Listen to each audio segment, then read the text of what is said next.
Okay, so it's exactly 3 o'clock. So what we will do is a very quick round of welcome again to the second session of the SoLAR Regional Forum. Thank you to everyone who was there in the morning session where we had a really interesting discussions from India and Bangladesh. In this afternoon session, we are going to present the findings of 2020 from Nepal and Pakistan. So before we begin our session today, I would request only those of you who were not there in this morning session to briefly introduce yourself. I'm trying to see who was not there in the morning session. Perhaps Sagar ji, you were not there in the morning session. Would you like to introduce yourself? Yes. Namaste. I am Sagar Gyawali. I am working in Nepal Electricity Authority as a assistant manager in energy efficiency and loss reduction department. Thank you. Thank you. Thank you, Sagar ji. Parchanda Pradhan ji, you were not there in the morning. Will you introduce yourself, please?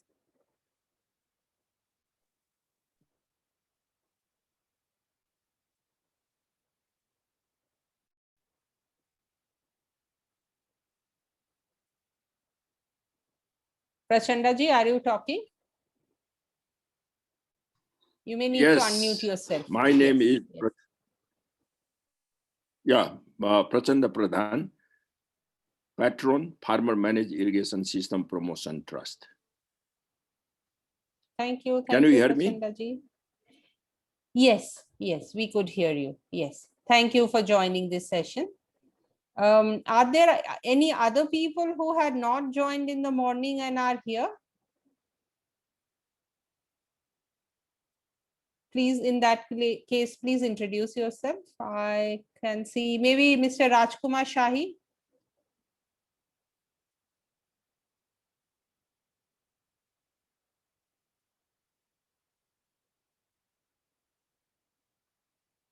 If not, I will move to Namaste. Mr.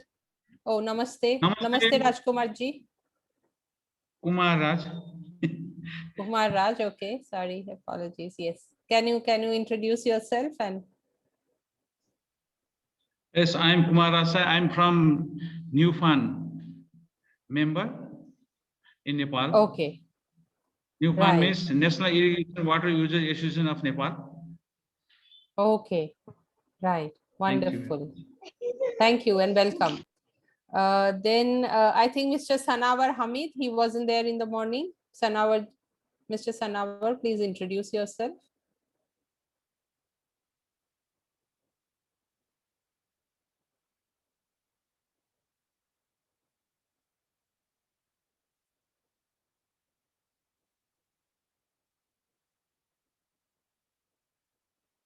Okay. Okay, no problem. You can put your introduction in the chat, Mr. Hamid. And I can see, I think, Anton Urfels and Nirman Shrestha. These are the two new names I see since the morning. Will you please introduce yourself? Anton, please.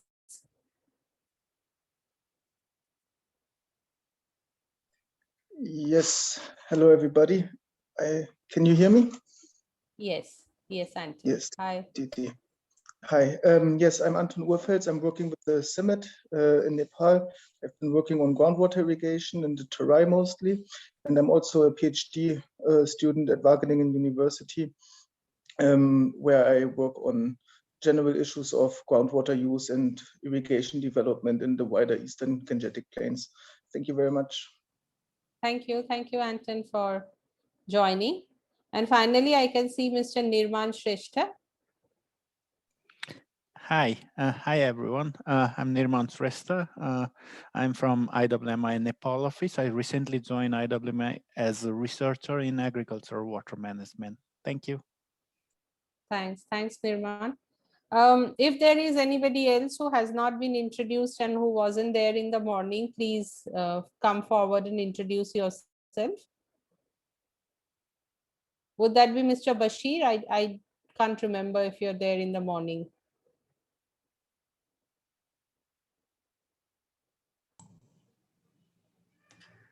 I saw Dr. Bashir and Tahir Anwar both attending the morning session.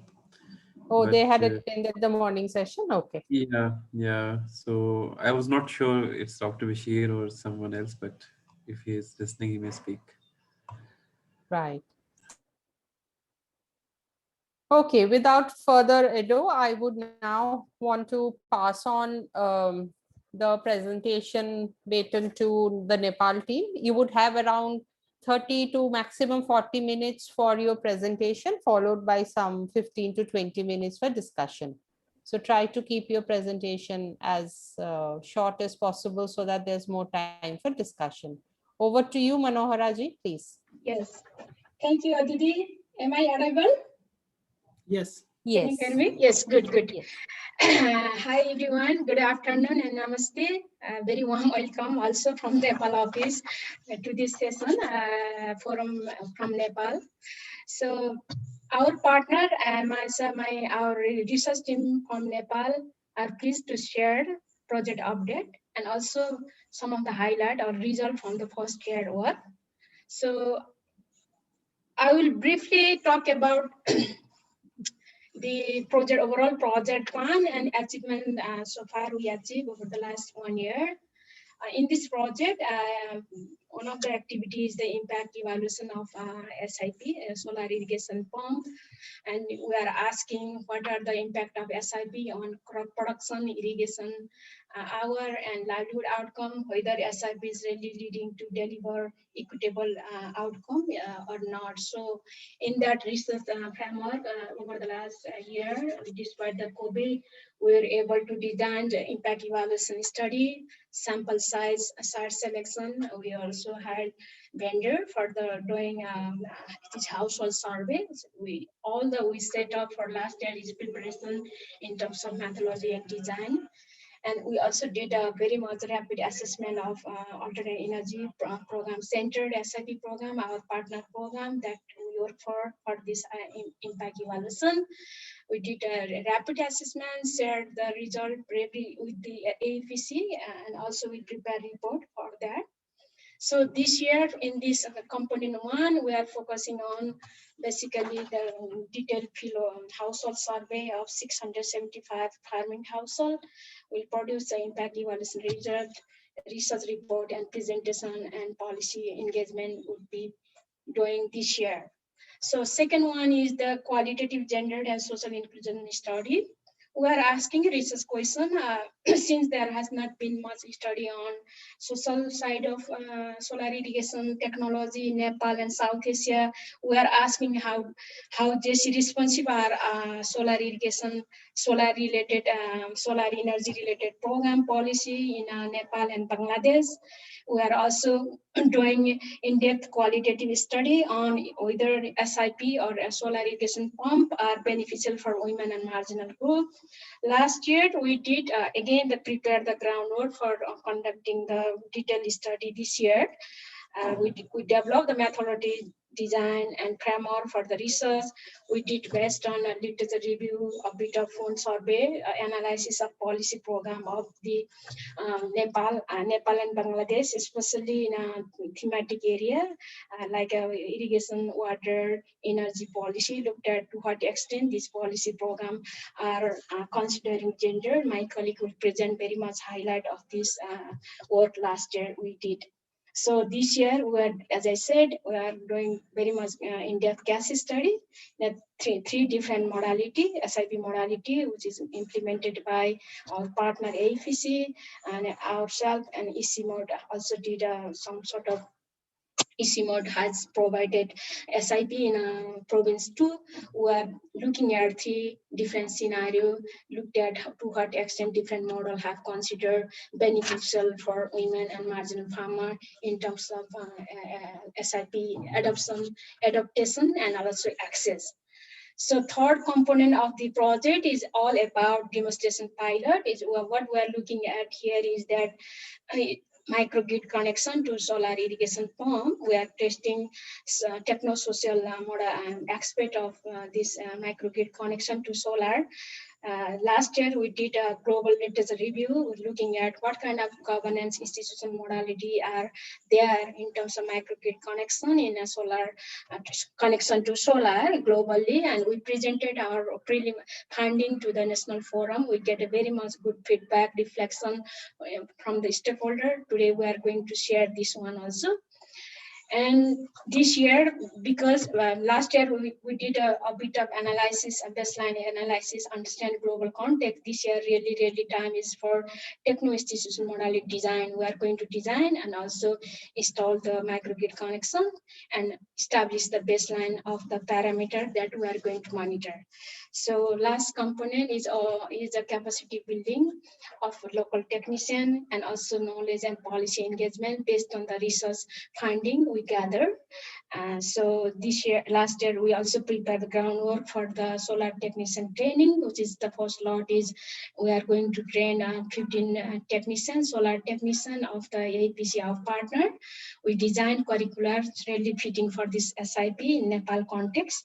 Participant selection has been completed. And this month, end of this month, we'll organize the training, on-site training, including the pillar. So another is that in terms of knowledge and policy engagement, knowledge forum, beside this regional forum, national knowledge forum also is part of it. It's going to continue. So having said that, I now hand over to my colleague Kashi to just highlight some of the result we got from rapid assessment result. Over to you, Kashi. Okay, thank you. Thank you very much, Manohara. I'll just put my video on for a second so people know who I am. Actually, I'm a person speaking, so okay, good. I will turn my video off for the good quality of the presentation because the internet may not be as strong. So just picking up on where Manohara left, I mean, on the impact evaluation, we asked 2 questions, and then this is what I'm going to talk about is the second question, which is mostly based on the rapid assessment of the AEPC database. And AEPC is Alternative Energy Promotion Center in Nepal. And the question is, who received government subsidy for solar irrigation pump, and is the subsidy delivery equitable? Next slide, please. Just a minute. It is not moving. Just a minute. Yeah. Yes, okay. please. In terms of the distribution of solar irrigation pumps, overall, I mean, there are more than 1,800 total solar irrigation pump installed, and out of 1,800, about 1,400 pumps were installed from, I mean, with the subsidy from AEPC or government subsidy. And you can see in the picture there, I mean, in terms of the provinces where the pumps have been given, mostly in the Tarai provinces, and within Tarai, mostly in province 1 and 2 and 5. And on average, the rate of approval for solar irrigation subsidy was about 31%, and that was slightly higher in Tarai provinces as well. So 75% of the applications and 85% of the subsidized solar irrigation pumps were coming from these Tarai provinces, because that's where, I mean, mostly our alluvial soil is, and then also the groundwater is available there. And in terms of the cost, on average, UI was 2.6 lakh rupees, Nepali rupees, which would be, I think, about $2,000. That's the average cost, but of course the cost varies with the size of the pump, but mostly these pumps are 1 to 2 horse powers. And what we saw in the data was that even with the 60% subsidy, it will be still quite a high amount of money for small scale farmers, and they may not be able to afford a solar irrigation pump even after the subsidy. Next slide, please.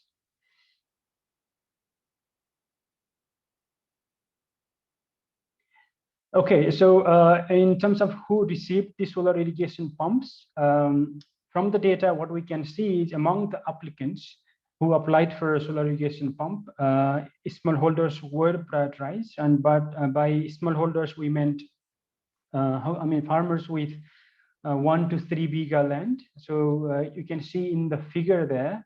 So there is a dotted line, and there is there are different categories of land size holding. And you can see the dotted line increasing until up to about 3 biga land, and then falling down, meaning that the dotted line is the approval rate. So if you are a smaller holder and then you manage to apply for a solar irrigation pump, you are more likely to receive the pump compared to those who had higher land size.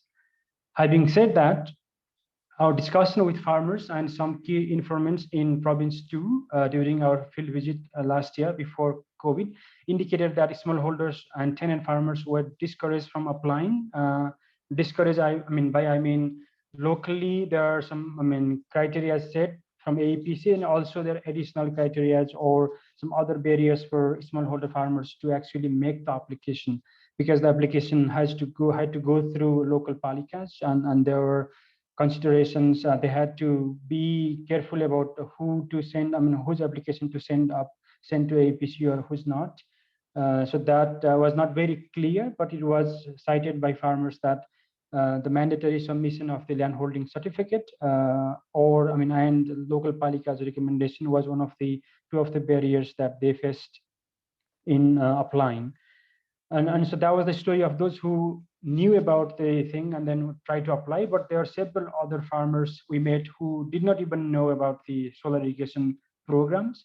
So they couldn't even apply because in many palikas, only few people knew about it. And that was mostly through the private vendors who had better social connection. These larger farmers. So many farmers did not know about the program to even apply. So this was one thing we discovered in the data and field visit. The second was, again, the same question of who received SIP. We also had the data about the gender of the farmer who received and who applied. And it turns out female-headed households were prioritized. So this is when AEPC actually considered the applications for granting or not granting, they definitely prioritize female-headed households, because the pool of applicants consisted about 19% female-headed farmers, but the pool of receiving farmers was about 22% female-headed households. So even though APC prioritized smallholders and female-headed households, we still thought that most beneficiary farmers that we met or we saw in the data were relatively well-off farmers based on the land size and other data. So we tried to understand why that is happening. In the ground, smallholder marginal communities and tenant farmers were discouraged, as I already mentioned, from application. And also the more than 80% of the applications, that's a rough estimate from our analysis, were received through private vendors.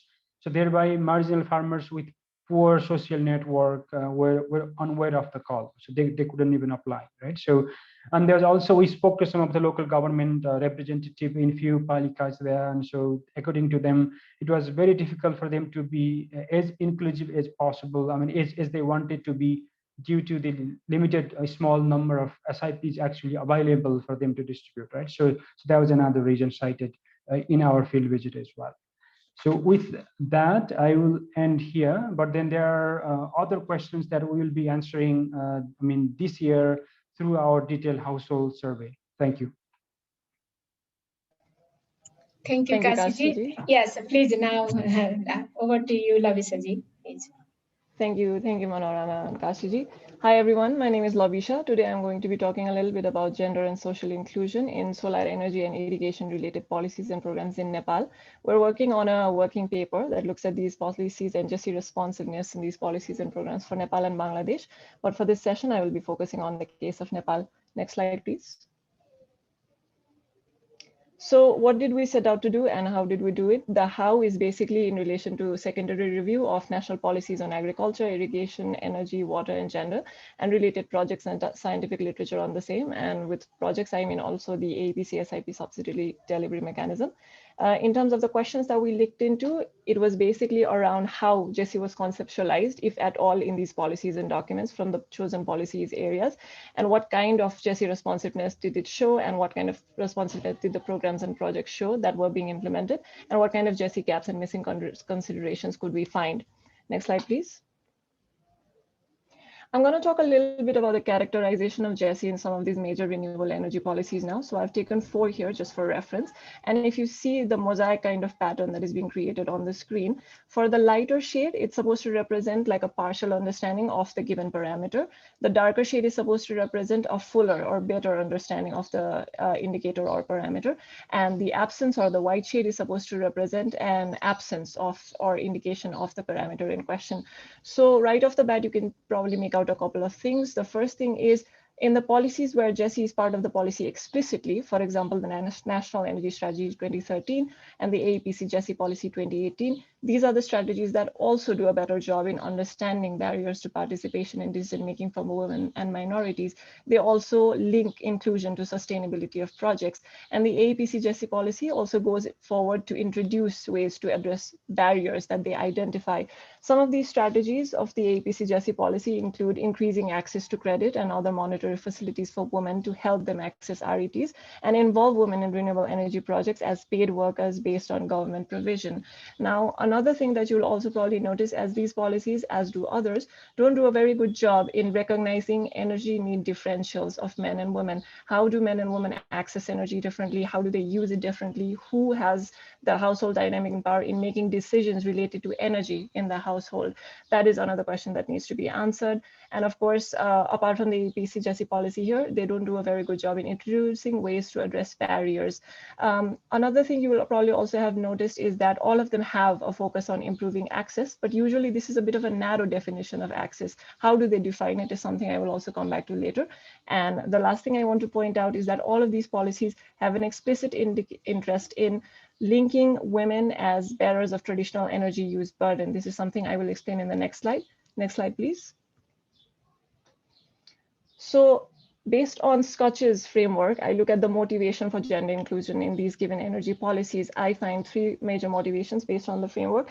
The first is in relation to promoting gender equality and empowerment. This is supposed to be a human rights approach that recognizes women as equal and pushes for reforms using RETs or related energy inclusive policies that would structurally change women's position relative to men. This is also where gender is central part of the policy, and women and minorities are not just treated as an additional component that requires special treatment.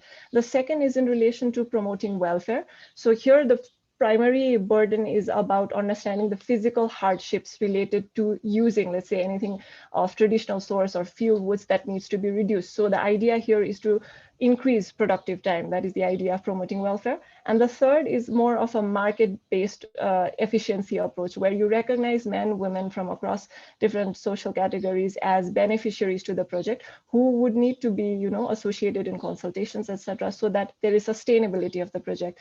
Looking at most of the energy-related policies in Nepal and other irrigation-related policies, the burden, the motivation that they all identify, or most of them identify, is in promoting welfare. So the idea is always, in terms of energy policies, GESI is usually defined in terms of women, a blanket term for women, and then in terms of how they can use renewable energy technologies to reduce the burden of, let's say, traditional energy sources such as fuel for women, which is causing a lot of, let's say, health hazards for them. It's causing a lot of physical strain for them. So that is the primary motivation in most of these policies so far. But we don't know if just increasing their so-called productive time actually results in productivity for women as well, because a lot of research shows that if you reduce their time in terms of only promoting welfare policies, they usually increase it in household chores itself. Next slide, please. I'm going to talk a little bit about the assumptions that policymakers may have had when talking about, if at all, gender in these policies. I take these assumptions list from the OECD's documents as well, and this fit in case of Nepal, which is why I've used them here. The first assumption is in relation to macro policies, macro energy policies affecting men and women equally. I say this because there is a very limited, as I was saying, understanding of how men and women access energy differently, or if they are able to access these technologies differently. Access is often understood understood as a blanket monetary problem for all. So for example, the solution for the policy is to, let's say, give subsidy, and then it is understood that all of them will be able to access it equally. But of course, Kashiji's findings in the AEPC subsidy delivery mechanism report also find that this is not the case. Most of smallholders and marginalized farmers, they are unable to access, let's say, the local government related ideals, and they don't even have information in the language that they could understand. So there are different levels of access that need to be understood.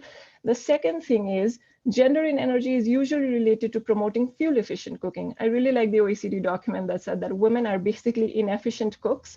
So that's why you need to, increase efficiency in the kitchen. And that is also how most of Nepali policies see women and gender and in relation to energy, that we need to introduce, let's say, improved cook stoves in order to reduce their burden for that, and not really in relation to, let's say, irrigation or agriculture, or how we can make it more productive for women and other minorities outside of the home.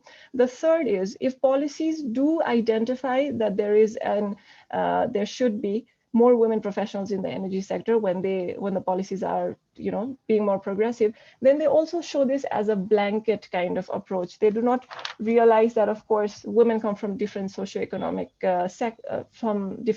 socioeconomic classes, and we cannot and this could also promote a sort of elitism, that only a certain kind of woman comes into these professions. The second is, what kind of positions are these women coming into is also important. For instance, with the National Rural Renewable Energy Program that we had, it had a very highly, on its paper, it had a highly effective GESI mechanism where it aimed to introduce GESI responsiveness in its programs. But an ADB review found that they do not really have a lot of women in higher positions, and only in secretarial positions. So we also need to understand these things.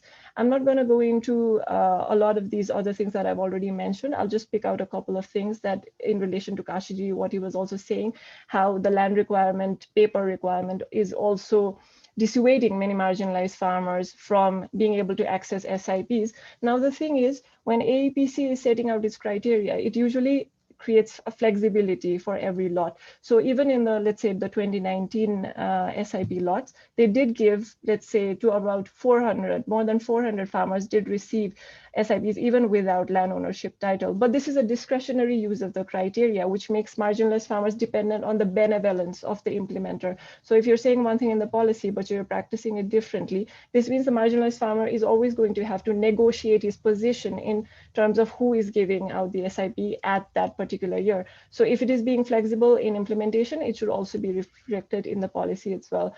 The policy evolution for Nepal is usually that it is showing a greater understanding of gender progressively, and AEPC stands as an implementing agency that is GESI aware, because it has a very specific separate policy to promote gender and social equality. But I think lots remain to be seen in terms of implementation, also because the policy is quite new.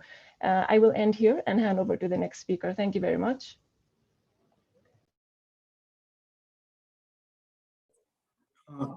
Thank you very much, Labisha ji. Good morning, good afternoon, I must say, sorry. My name is Shisher. So in this part of the presentation, we'll briefly talk about the techno-institutional modality of microgrid connected SIP, and we'll also talk about the work done for the pilot plant in Nepal. Next slide, please. So we have a very successful national forum earlier this month, where the possible modalities of microgrid connected SIP were discussed, and through the rich discussion among the participants and the panelists. So we discussed that the microgrid connected SIP may have may run into many trouble, such as if the grid is the ability of the grid is an issue. So currently the SIPs that are being installed through AEPC, they are installed at place where grid is not available. So when you plan to install a mini grid, which want to net meter to the national grid, it needs to be the grid needs to be ready to accommodate power evacuations. And the farmer might prefer electric pumps to SIPs. So if due to the low tariff of the electricity, so if the electricity is available to the farmer, they might prefer electric pump rather than the SIP. And other aspect of the discussion was, will the mini grid make sense for NEA? So they will be they have to pay more to the electricity fed to the grid, and the farmer could access the electricity at the cheaper rate. So it might not make economic sense for NEA. And what are the roles of the local government? So those were also an few questions that were raised and discussed through the national forum.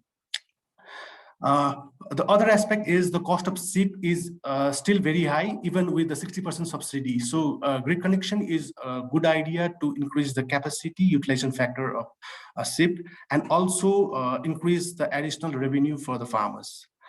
And it is also necessary to incentivize farmers to evacuate surplus energy to grid to mitigate groundwater over extraction, which is not the case at the moment in Nepal, but it might be in future.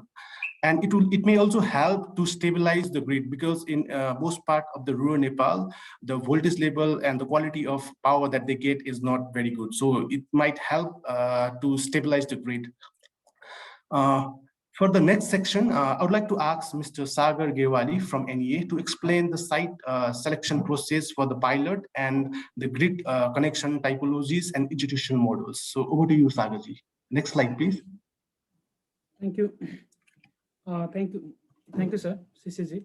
And from my part, we for the MG connected SAP pilot project, we have taken example or taken a site from Permins 2. And to pilot the MG connected SAPs, we need to identify suitable site. Then we need to do a DFS and procure and install the equipments. And for the site prioritization, we consider technical, social, economical, environmental, and institutional parameters we have taken. And we have targeted the 15 kilowatt microgrid system. And this is the common size. So we can increase the size also, but this is the common size for the prototype project. And a framework for monitoring and evaluation is needed to evaluate the performance of the pilot, which will be monitored for the SoLAR project duration. And the parameters, the potential monitoring parameters to monitor would be energy generated to feed to the grid, perception of the farmers, GESI, water output, economic condition of the farmers, quality and regularity of the electricity to pump the water. This may have the general things to be monitored. And next slide. And for the pilot project, we have taken a project site from Supermai Rural Municipality, Parsa districts in it's a province 2.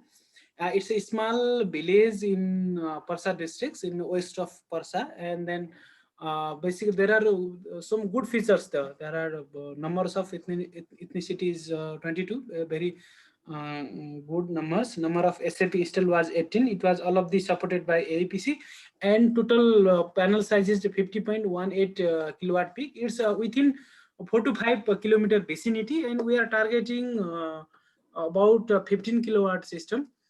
For the microgrid, it's within the 2 to 3 kilometer vicinity. That means NEA, we need to put the distribution system for 2 to 3 kilometer systems. And 2 days before, I was there in the project site, and yesterday I was landed in Kathmandu directly from the project site. And our team managed to identify site for piloting MG connected SIPs that we already discussed. Sagarji, what happened? Is please something disconnect? You are listening me? You are listening me? Yeah, your voice is available, Sagarji. Yes, my voice is there. You are yeah. Okay. And yes, I already said, and male and female population is almost equal with a diverse ethnicity, and within the 3 kilometers, we can find the number of SIPs that connected by AEPC. And now we are taking these solar panels at a place, and we are making the microgrid there. And there is public land is available for the panel installation, and I already taken the GPS point of that land. And rural municipality wanted to do some induced activities, like they want to make cold store there, and they want to make some hauling and milling machines also. And before that, we did a study on typology of appropriate of this project, and we are considering there may be 2 and 3 different typologies, and based on that, we have selected this microgrid system. And other key attributes for the institutional models such as benefit sharing, regularity approach, capital investment, and business models. What would be an ideal ownership models, and who should be the beneficiaries of the pilot project? We are doing these things parallelly. And based on all of these 4 types of typologies, direct net metering system, we are using these small projects. Solar microgrid MG system for a little bit medium-sized project. Solar power agriculture feeder. NE is doing pilot in another place, and on-grid solar pump inverter. Based on this, the solar microgrid MG system is best for that place. And thank you from my side. Shisher, you can continue. You guys cannot see the screen, right? I could not see the screen, but no, you had opened it, Shisher, but you were not able to put it in the screen, PowerPoint mode. I think Manohara was sharing the screen, but she's not here. Let me try to share again. Yes, please. Okay.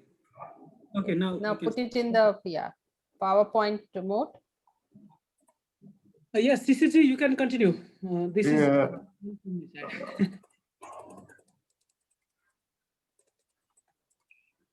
Sorry for hang on.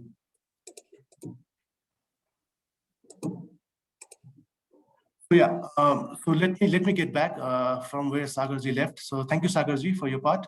So basically, this slide summarized the whole activities that we did in 2020. So 2020 was a difficult year for all of us in many ways. So the field visits were very restricted. And so the activities planned for the mini-grid pilot were on halt, but we still managed to review the data from 22 municipality, and we prioritize shortlisted 8 sites from those 22 rural municipality.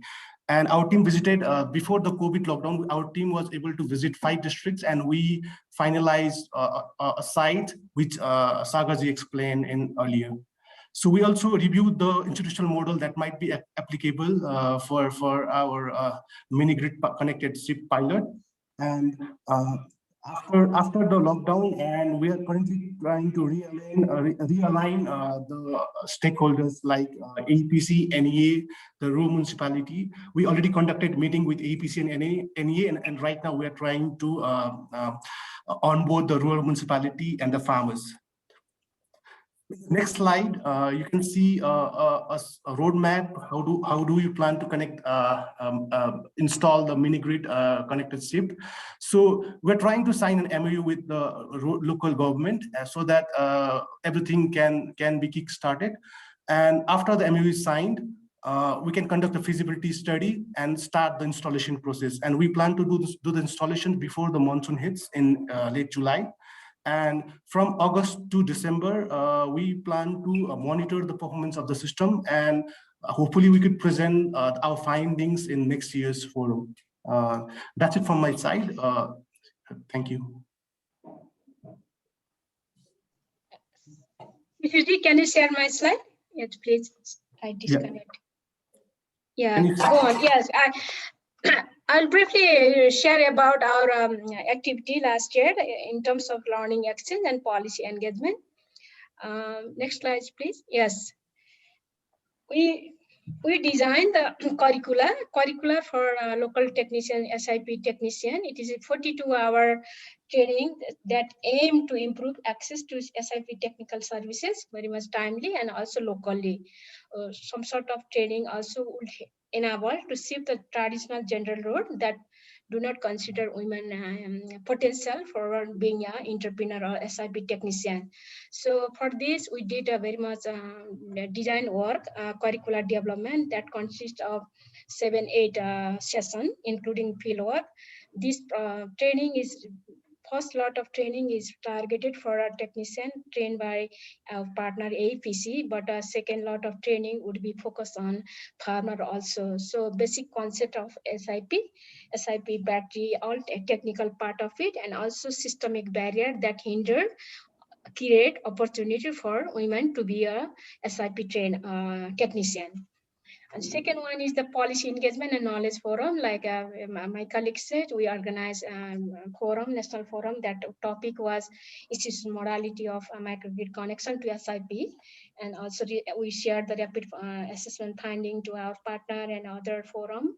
We organized our regular country-specific program management committee, and knowledge production-wise, based on our early reflection from the field, we tried to put together in a knowledge product, more than 6 knowledge product, including blog, article were developed over the last year. Next slide, please. Please, and yeah. So to conclude that, yeah, our takeaway for this year is that APC SIP subsidy delivery mechanism is doing well in terms of raising interest, awareness about the technology itself. Also is trying to prioritize those with relatively less land in their processes, but actually smallholder are still not being trapped into by the project because of socioeconomic capital constraint that farmer face.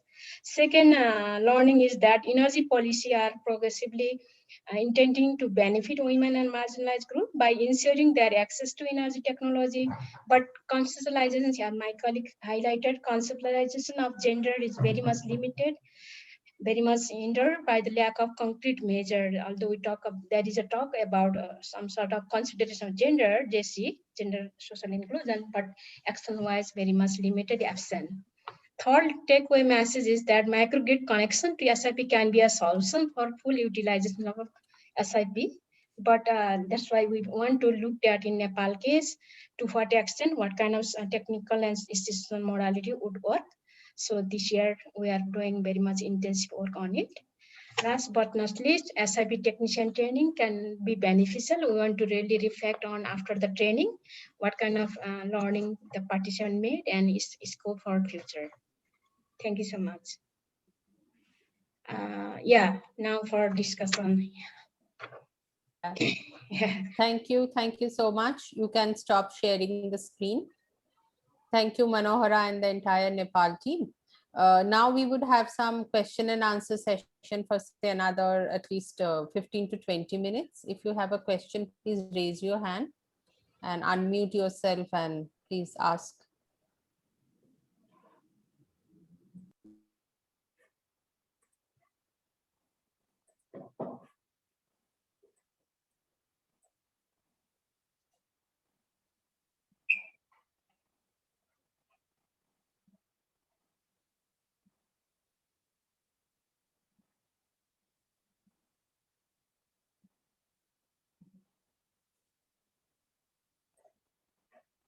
Looks like no question. Perhaps everything was very clear. Let me see. There's a.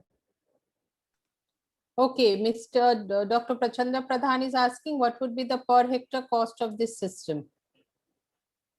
Would anybody like to respond? Maybe someone from AEPC, Lakshmanji?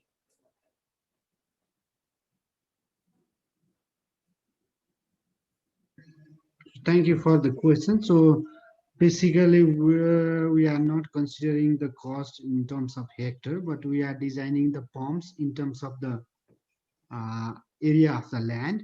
So it depends. It depends to how the head is there, how much head is there, and then the how much the land is there, and then we will design the pumps. Then we can say the cost per hectare, but it's not, we don't have that data that directly to link to the hectare of cost.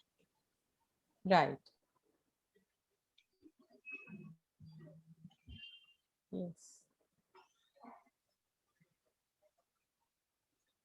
Any further question? I have this question then to both AEPC as well as NEA. Given that in other places, say in India or Bangladesh, this pump grid connection that is happening, these pumps are quite big in size, but in Nepal they are quite small. So don't you see that as a challenge, like more from a technical perspective, stability of the grid to have to connect so many small pumps to the grid? Lakshman sir, can you answer it? Yeah, I think Sagar, please go ahead. Okay. Yeah, basically, it is not any difficulties to connect small pumps in the grid. You know, the very small loads like a 3-watt bulb also connected. Millions of bulbs are connected. So small pumps does not make so difference, but the pump size depend on the water level and water availability and the water need. That means how much discharge they need, and that type of thing make the pump size. So basically, for the system stability, it does not make so much differences if you use the good or efficient pump. And if a pump is not so efficient, or if the power factor is less, that is when the older pumps is there, and it may take the reactive power from the system. That may little bit increase the overall loss in the integrated power system, but does not make so differences the overall quality of the grid system. Right. Thank you, Sagar ji. Can Anton I has a question. jump in? Oh, sorry. Oh, sorry, Kashi. Yes, please go ahead, and then I'll pass on to Anton. Yeah, okay. Now, just related to this discussion that Sagar ji just responded to. I mean, I understand what Sagar ji is mentioning, because I was with him in the last year's field visit, and this exact very place where the piloting is going to happen. So my understanding is that this site that you have identified is very unique, right? So because there is a common land, the municipality is willing to give, to do this, to pull together all the pumps, and all the farmers are willing and everything. So the same scenario is not present in other palikas or other farmers. So in terms of the scalability of this approach, I don't think we'll find very many sites like this one. And can we actually do a pilot there and then recommend for same thing for other districts? But there may not be possibility of, doing this kind of pulling of these pumps to the same place, because there the Palika was pretty much in charge of all the pumps, and they were already kind of motivating farmers. So this is not exactly your pocket money. So we are supporting, and so please just cooperate. And so this was, we saw that was not happening in other parts. So what do you think about that? Okay, very interesting questions. Very interesting questions raised by Kashi. Thank you for the question. And so before selecting MG, we have done 4 type of typology. That means we already told that there are 4 typologies of grid connected pumps. That means on direct net metering of the solar pump system. This type of prototype we are doing in Chittagong and Udaipur districts. And this is working from 2 years. There's nothing any such a difficulties rise till date, and it's a very small pump. It's a 2 HP pump and 3 HP pump. They are connected in grid and they are operating till date, and then they are satisfactorily operating, and farmer need not to pay any money to the grid, because the needed electricity to pump the water is getting from the solar. So it is also a successful prototype in Nepal. And another is the solar microgrid system. It is a design for the situation where we have visited there, like means where the solar system are nearby. If there are 10 to 15 or 10 to 20 numbers of the pump in the small vicinity of 2 to 3 kilometer within the 2 to 3 kilometer system, and we actually done this type of system in the that means the low voltage system. That means the 400 volt system. We do this, and this is the low voltage side of the transformer. And in another places where there is the big land or the geographical length is more, and we have to cover the more number of the farmers, and the geology is large, then we have to consider we have taken this example from India. That means we have seen the Gujarat model in the presentation. That means we are making the dedicated feeder, that is dedicated 11 kV feeder for the agricultural pump, and there will be more than 4-5 number of the transformer, and the 11 kV line can go for the 5 to 6 kilometer long, and the LT line may be 15 to 20 kilometers, so that the hundreds of pump can be connected in that dedicated feeder. And we can add the solar in any place, like at the starting of the feeder or the medium place of the feeder or any place of the feeder, we can give the electricity to the feeder from the solar, so that the feeder will be more attractive or more quality to provide the electricity to grid. And that is the another approach. And we select solar microgrid because it is suitable for that place. That is the concern. Yes, thank you, Sagarji. Just a quick add, Aditi, there, because there are our representative from AEPC as well. Just my question, I think I asked last year as well. So I mean, I like this idea of microgrid, but my question last year and even now is that why are we not using this piloting for the newly, the pumps that are going to be deployed? Why are we doing this? That's already deployed pumps, right? So some farmers already received pumps like 3 years ago, and now we are going to do the piloting again, to change all these things that happened in the last 3 years. So why are we not going to do the piloting with the pumps that we are the APC is going to give this year? So that's my question. Still remains. I think I should answer the Kashi's question. So I think this issue we discussed while we had a meeting with the Nepal IWMI team. So this year we already published about 500 pumps as well. So but the problem is it will take 3-4 months for the installation. Then we have to work out for the site selection for the microgrid, and then it will delay the project for the next year. So that there is some kind of time limitation from the IWMI as well. We have noticed in that way. And then if we if we need to go in this direction, but we have to select the densified area. So we didn't consider while publishing the this year list too. So this issue was recently noticed for us. So I don't think it's possible within a few months to for the implementation of this. Yeah. I have a so basically, Kashi. I have a good answer for these questions, and why we are selecting the already existing pumps. Basically, all of these pumps, if you go and ask the utility of these pumps, and there is only about 25 to 30% days of a year the pumps are utilized.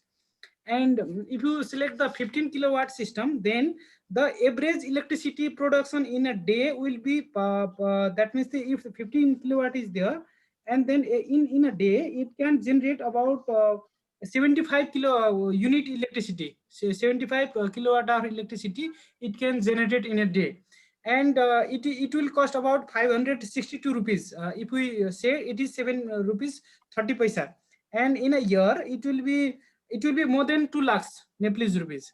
It will be more than 2 lakhs Nepalese rupees. If we consider, say, 30% days of a year is working, then the microgrid system can earn more than 150 lakhs in a year. So, so my point is, this money is this electricity is being wasted, and we are taking it. So Sagarji, Sagarji, sorry to stop you. The question that Kashiji has is not so much about which pump, but it's like, in this case, we have to get the old pumps put together. It has to be dismantled, brought into one place and connected. Kashi's point was more like, why can't we do it when the new pumps are being sanctioned by AEPC? And here, Kashi, the answer is really a bit practical. Because we wanted to do it during this season so that we have some time to do the study. And if possible, I think let's keep our minds open. If we can do it next year when APC is allocating new pumps, and if we can already have a discussion, and if we can get those new pumps, in another pilot, then we should certainly take it up. So we have another 7 minutes, and I saw some interesting discussions going on in the chat box. And I'm wondering if Anton would like to unmute himself and ask his question, though I see that a lot of his has been answered, followed by if Hassan had a point. So I'm asking Anton and Hassan to speak. Yes, thank you, Aditi. So my question was about the challenges that were outlined about including GESI and smallholders into these solar development projects.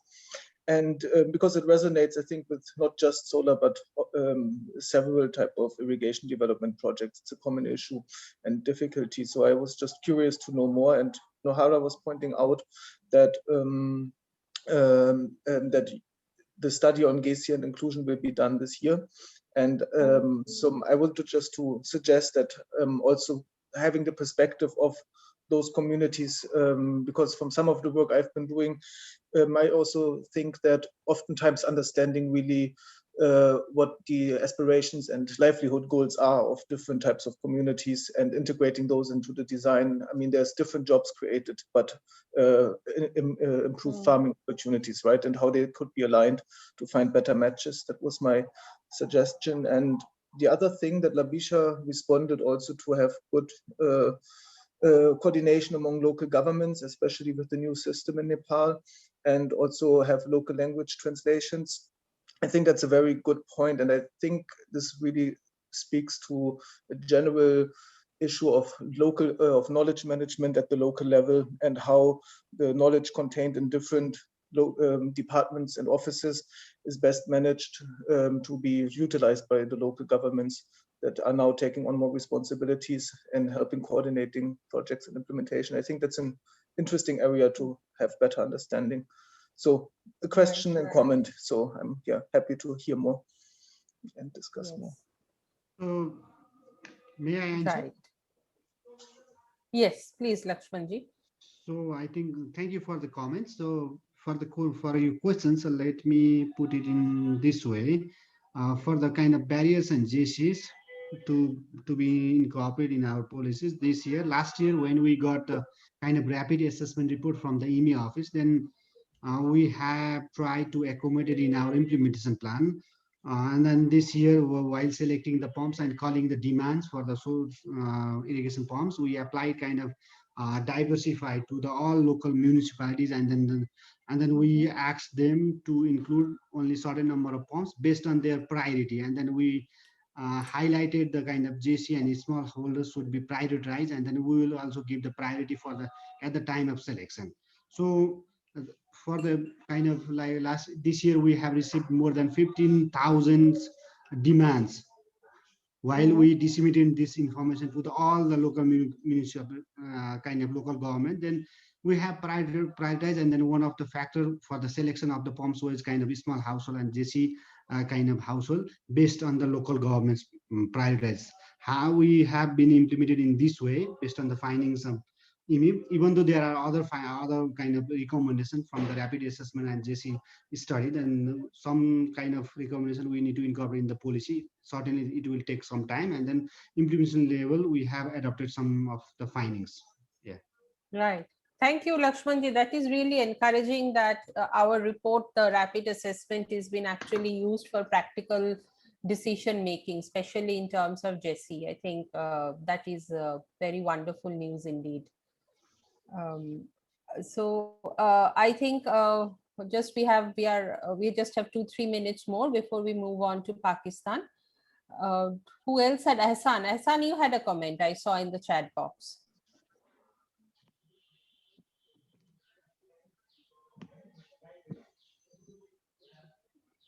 Hassan from Bangladesh.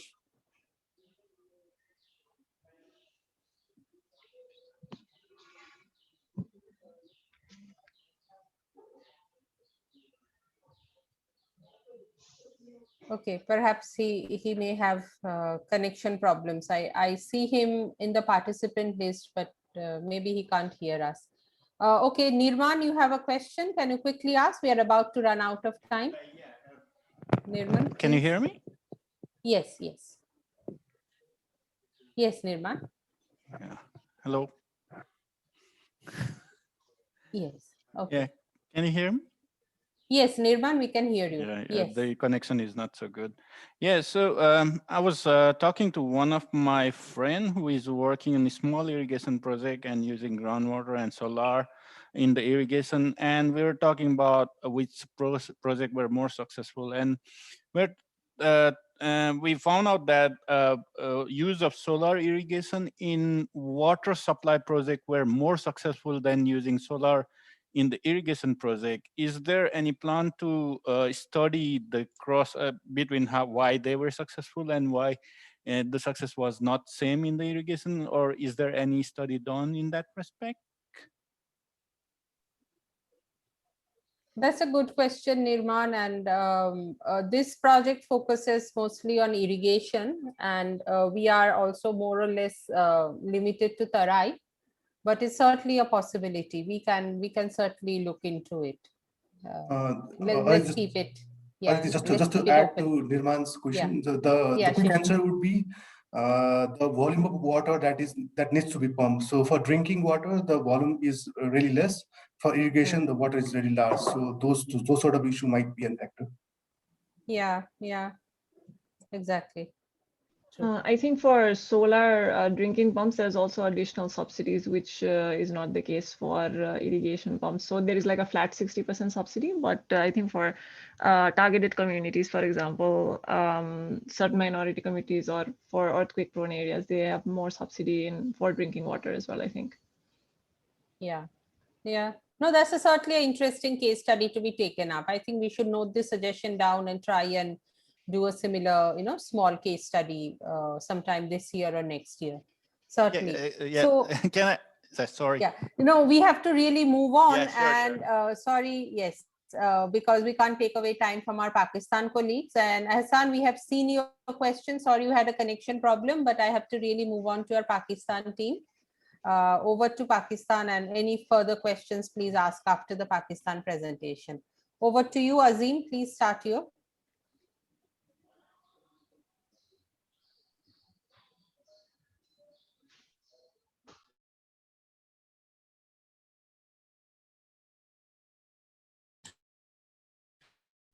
Are you there, Azeem? Okay, yeah. Will you start your screen sharing? Will you start your presentation, please? Yeah. Okay.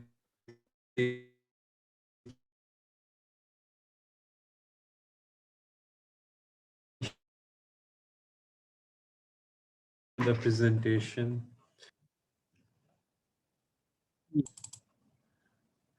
So Yes, I see the screen. Okay, excellent. So thank you everyone for patiently listening to the presentation since morning, and I believe this is the last presentation of the day.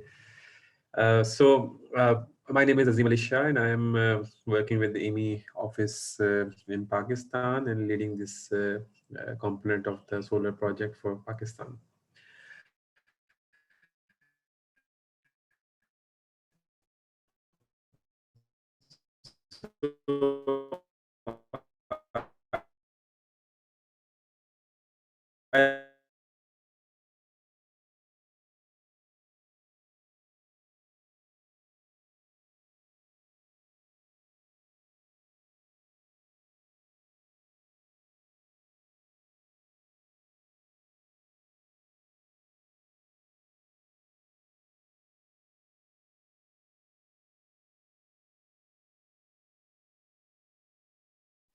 I think Azeem is having some kind of connection problem. Can anybody else from the Pakistan team take over? Maybe Mohsin or Zain?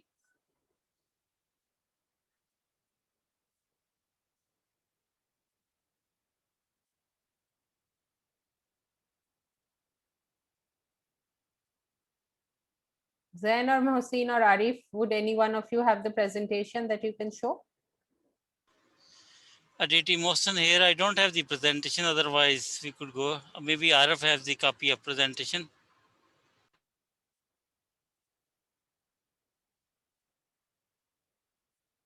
Or Zain, do you? Zain or Arif? No, ma'am. Actually, I also don't have the copy of the presentation. Give me a minute to bring it up. Tucked away somewhere. I'm assuming I have the same version as Azeem, which may or may not be the case, but since technology has... back, he's back. Okay. Okay. Azeem, just to be on the safe side, also email a version to Zain and Arif and others in case you get disconnected again. Arif has a version of the presentation. There are only, I guess, one slide which is updated one, so he can take up in case I'm again disrupted. I hope I will not. Sure. Okay, sure. So apologies from my side. No problem. So I started with the key achievements that we had made during the year one of the solar project. So we worked on a report with the title of Situation Analysis Report. This presents the overall outlook of the groundwater use in Pakistan and groundwater fluctuations, and what are the SIP policies in Pakistan at the moment. So I'll provide a bit of detail later in the slides.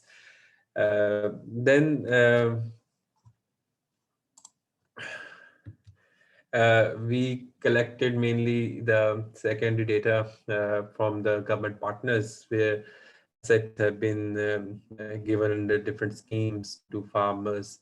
And that data has been the primary base upon which we have designed our behavioral study. We also signed MOUs with our country partners, a couple of government organizations and a university. Then we developed the methodology based on the SIP data we received from the government partners and conducted a preliminary survey. I'll come to the details later. And there are some interesting insights also that I will share based on the survey that we have conducted. I guess despite the COVID limitations, we were fortunate enough to implement the trials of SIP connected with this precision surface irrigation system in the farms of the university that we are partnered with. And there are some interesting preliminary results I will also talk about. In fact, my colleague will talk about those results later in the discussion. We provided trainings to the students, faculty, and local farmers, primarily on the precision surface irrigation trials, and these have been run through solar irrigation pump. Then we have conducted earlier this month a national webinar on the potential of solar irrigation for Pakistan, a critical inquiry. There are some interesting takeaways from the webinar as well. I'll talk about those as well later in the presentation. And finally, we conducted 2 country project management committee meetings, and these are very crucial for the oversight of the project activities that we are having in Pakistan. And also we present our progress and get our work plans approved by the CPMC members, who are mainly our partners and government counterparts. So talking about the MOUs signed with the project partners, we have our key ministry, National Board of Security and Research, and the Federal Water Management Cell of the ministry is a partner in this project. We have a MOU with FWMC. Then we have another MOU with Pakistan Agriculture Research Council, and that's the key research institute in the agriculture domain in Pakistan, and they are also our partner in this project. Then we had partnered with Khwaja Farid University of Engineering and Information Technology. It's a university based in the southern part of the Pakistan, Rahim Yar Khan, and it's the university where we are also conducting our solar irrigation trials through precision surface irrigation. Then fortunately, we contacted with the SARC Energy Center located in Islamabad, and since the very nature of the project is regional, so we wanted to bring them on board as a steering committee member, and we are very glad that SARC Energy Center is now part of the steering committee, and we have been actively collaborating with them, and their representation has been in our national webinar as well. We conducted earlier this month. So talking about the situational analysis report on which we worked, these are some of the key contents that we covered, mainly based on the data that we have gathered from our partners, from the secondary sources, and there are some also primary data that we have incorporated in the form of the survey that we have conducted. So overall, it gives you a national outlook of the groundwater use in Pakistan, and it covers how the groundwater depth changes once you move from one part of the country to the other, and similarly, the groundwater fluctuations over the course of last few decades, how the pattern has been in terms of these fluctuations. Similarly, groundwater quality varies a lot across Pakistan, and that's one of the key reasons that, often I'll talk about it later in the presentation, but people who have installed SIPs are not using it for groundwater abstractions. They are primarily using SIPs to pump water through ponds, and the source of that water may be sometimes rain and sometimes the canal water. And also it covers about the groundwater pumping patterns that we have seen. So obviously the pumping has been increasing in Pakistan, likewise the other South Asian countries. And we also cover that aspect in the report.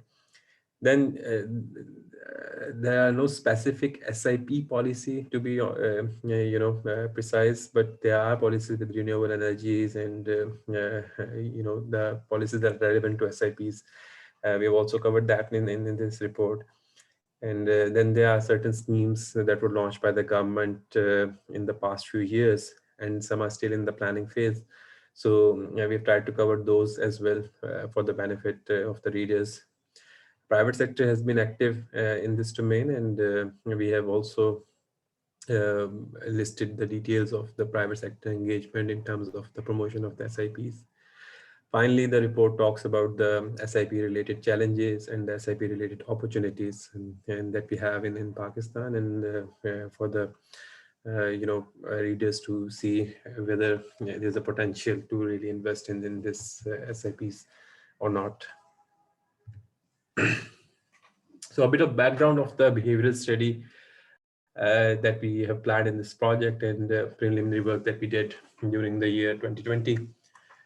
So if you see, there's been a massive growth of number of tube wells in Pakistan in the last couple of decades. And the tube wells currently stand around 1.3 million in Pakistan. And out of those 1.3 million tube wells, there are around 83% of these tube wells which are diesel operated. So obviously, these are impacting the environment, and also there's a high cost of fuel that the farmers incur. So solar in this domain has a real advantage that it is environment friendly, and the cost of operation is minimum or negligible. So if we see the spread of tube wells across the provinces, there are 4 provinces in Pakistan. So 78% of the total tube wells are located in Punjab. So we have selected Punjab as our research site where we would be conducting the detailed behavioral study to see how farmers are using the SIPs, or whether the SIP use is resulting in increase of groundwater abstraction, or it's not.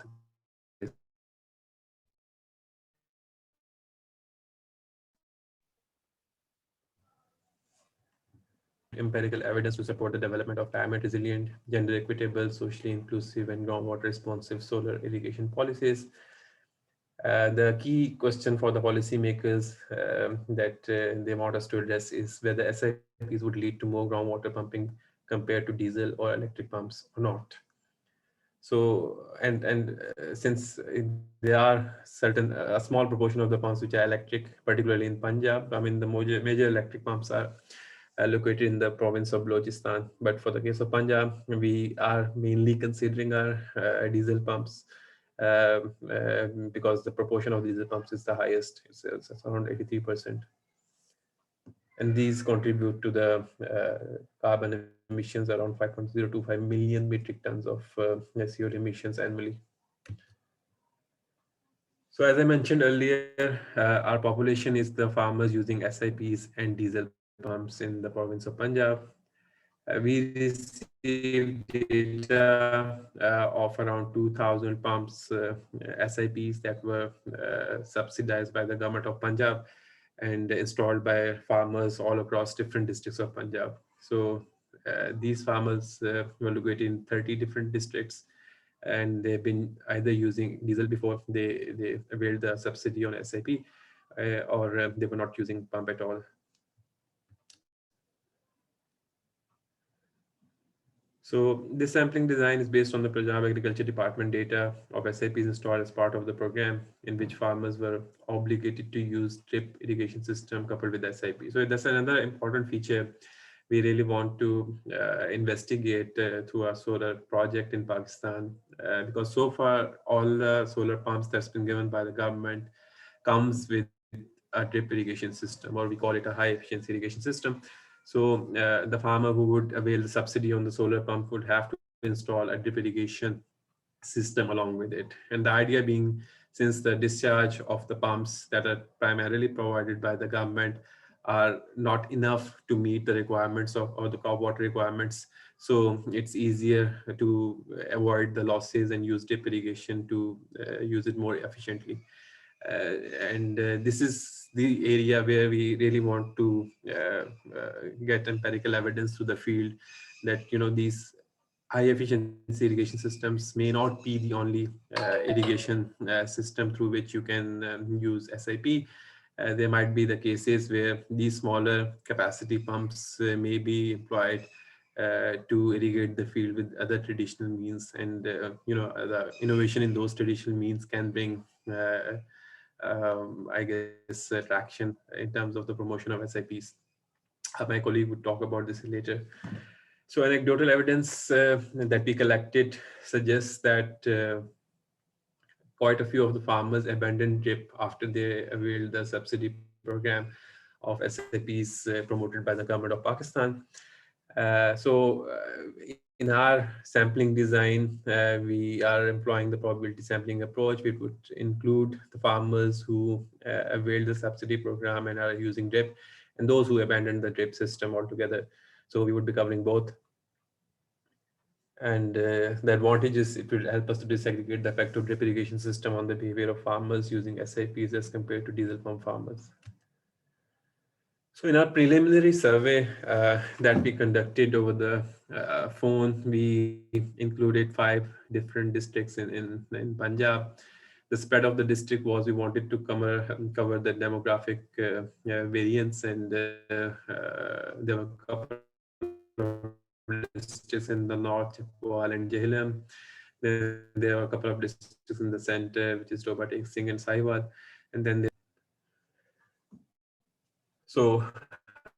we conducted a survey with the farmers. Around 128 respondents were reached, and there are some of the preliminary results that we have to present here.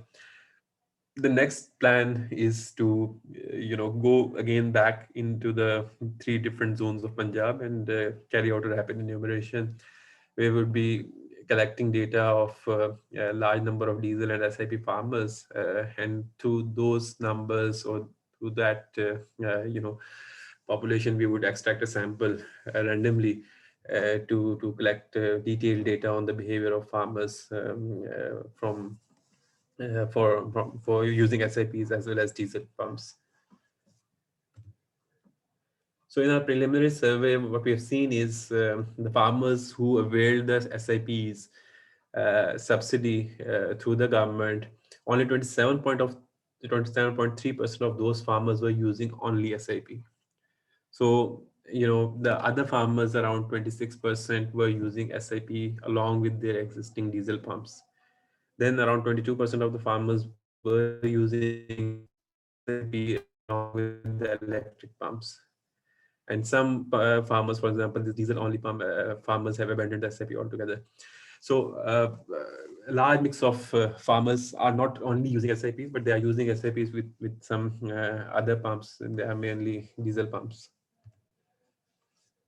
Second interesting finding for us is that the source of water for SIP, and if you see here, the blue bars show the source is groundwater. And in the 5 districts that we have collected data so far, primarily the source of water is pond. And upon a further investigation, so the water in the pond, where does it come from? It comes from, yes, so this is a slide. So the water that comes in the pond is primarily from the canal water, or the surface water, we call it. So the excess surface water is stored in the pond, and they use the solar irrigation pump to extract that water from the pond and irrigate their fields. The second largest source of water in the pond is the electric pumps. They are relatively cheap as compared to the diesel pumps, so the use of electric pumps to fill the pond is higher. Then they also use at times the solar pump where there is excess solar irradiation available to fill the pond, and then later use it accordingly as per their needs. Then the other two sources are diesel and rain. The method of irrigation, if we talk about, since we conducted this survey with the people who availed the subsidy, so far we have seen that around 74% of the farmers that we talked were using drip along with this SIP. Around 19% of the farmers were using SIP, but they were not using drip. They were basically using the traditional method of flood irrigation. So that's how the current behavior of farmer is, who have made subsidy.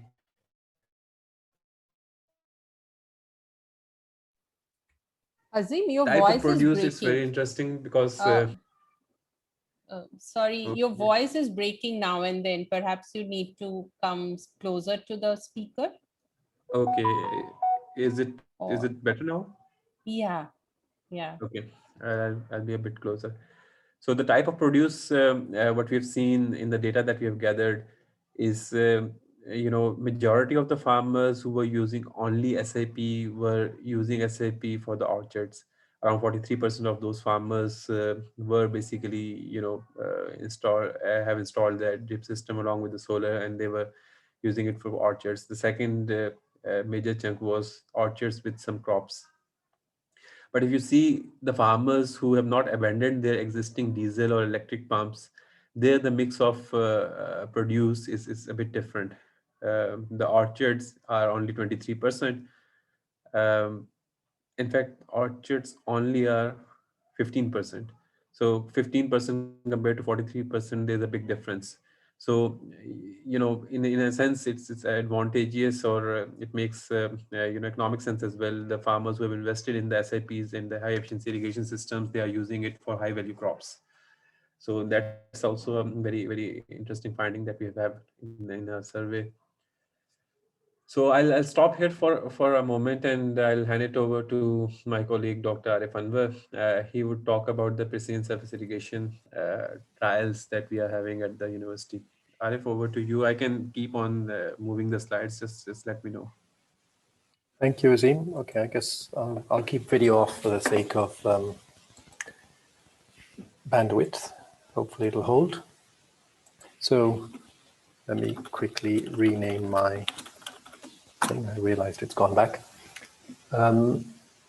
Yeah, so this is the part of, if you like, the whole project or the component in Pakistan that I'm looking after, and I'm working very closely with our colleagues from Khwaja Farid University of Engineering and Information Technology, I think it is KFUEIT. And the basic premise is that, as you've seen from the slides that Azeem has presented, that solar irrigation technology, which means the pump and the solar panels and any ancillary electrical equipment, should be promoted with drip irrigation. And that is essentially the conventional wisdom, and that is how the investments have been made so far. At least the government investments, particularly informed by, sponsored by World Bank funding. The results are about farmers availing the subsidy and then ripping out the drip system, but keeping the solar panels and the solar pumps. So the central premise here is that actually, even with the relatively low discharges, and this is very important, typically in surface irrigation, the flow into a farm is about 50 liters per second. With solar, it can drop to about 15 liters per second. So the challenge we've set ourselves is that with 15 liters per second, a relatively modest solar pump that is typically available in the market, can you have surface irrigation? Background, if you like, the context. Next, just advance, please, Azeem.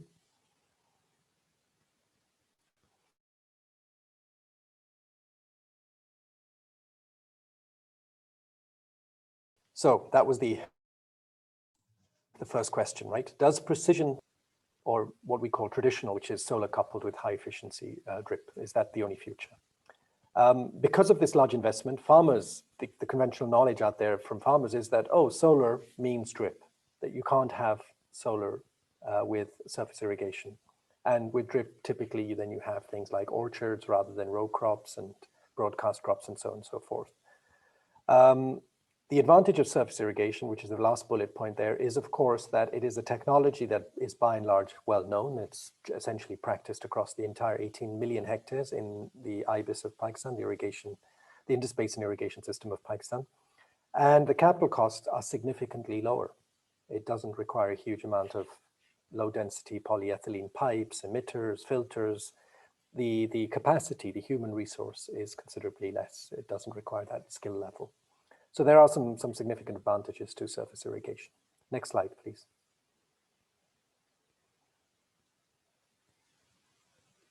So what we've done so far in the year to date, in a sense, is we have completed analysis design for a field with what we call precision surface irrigation. I'll elaborate on this term in a bit. This trial is underway. We have some pictures for you from Khwaja Farid University of Engineering Information Technology. Dr. Ashraf may still be on the call. He certainly was this morning. We have 2 fields running, or actually 3, he'll sort of tell you. But anyways, our control is conventional practice, and we have actually our treatment, which is precision surface irrigation. So this way we want to see we're working through the whole season so that they are identical in terms of the weather that they experience, by and large in terms of the farmer practices that they experience. And so the real change in the treatment is what we call the precision surface irrigation. They in fact have a second treatment, which is raised beds. They've taken advantage of the fact that that we were doing these trials, and they have a sort of a third treatment, if you like, or a T2 going on as well. But I can't elaborate on that. I don't know enough about that. Next slide, please, Azeem. So let me just spend this one slide on what is precision surface irrigation. So it is surface irrigation where the parameters that are in the control of the farmer are adjusted to maximize, particularly application uniformity. So if you think of the length of a field, that's a little tricky for a farmer to change. I mean, you can divide a field lengthwise, so it is possible, but you might be able to divide it in half. So the choices are a bit limited. The width of a farm is relatively more straightforward. You can choose to, sort of divide your field into 2 widths or 3 widths and so on and so forth. Then there are some things that are very easy to change. For example, how long do you run your tube well, whether that is solar or diesel? In the technical jargon, this is called cutoff time. What are nearly impossible to change are, for example, soil properties like infiltration, the rate at which water enters into a soil. You can do that, but it is relatively difficult. You've got to mix it with mulch it, put in organic contents, etc., etc. So it's non-trivial. So what we do is we use this computer model. It is developed by USDA. I'm a very, very strong advocate of it. It's extremely powerful, but it is complex, as you'll see in the next slide. And then you can simulate a vast number of options. And that's the advantage of any computer model, right? You can play around with all sorts of things and come up with what is the best configuration that can be used in practice. You can, on a computer, you can change the slope. You can change it from sandy soil to clay soil. You can change the discharge from 50 to 150. You cannot do that in practice. That would require a huge amount of money to even just change a pump from 50 liters per second to 150 liters per second, let alone changing the slope or the length or the width or anything like that. So this is really the tool that we use. And there's a splash screen there for you. Eduardo Batista leads this development. I was fortunate enough to sort of work quite closely with him at one point as well, and even have him come out to Pakistan and deliver some training on this. Next slide, please, Azeem. Some key inputs. These were provided to us. The field work was done by our colleagues at Khwaja Farid University. The one on the left is the infiltration tests. This is a measure of how easily or difficult water enters into the soil, into the root zone of a soil. And the one on the right is a survey of the slope. And you can see the scatter, which shows how the soil elevation, in a sense, looks right now. the optimum, which is just simply an OLS linear regression slope of 0.0006. And what you have to appreciate in solar irrigation is that this slope that you see there, 0.0006, this is what you want to achieve through laser grading. And that's why you need laser guided equipment to grade the soil to this. And you can actually get it to quite, with the right equipment, and it's not hugely expensive and it's available more or less in Pakistan. You can actually do this. But to give you some sense, this is equivalent to the slope that you will find in a tiled bathroom floor. But we're not working with tiles here. We're working with natural soil, and we're working with acres of land, not, you know, a 10 by 8 feet bathroom floor. So it should give you just some sense of what we're trying to achieve when we talk about laser grading. We're trying to achieve this slope. You don't have to, this is the best slope from a linear regression. There may be reasons why you choose to have a slightly different slope to that, and that actually is the case in our field. Our colleagues at the university tried to get a slope of close to 0.0002, slightly less than this. So these are inputs. This is what we need along with the length and the width and so on and so forth of the field. The model itself, as I said, it's, sorry, can we go back a little bit very quickly?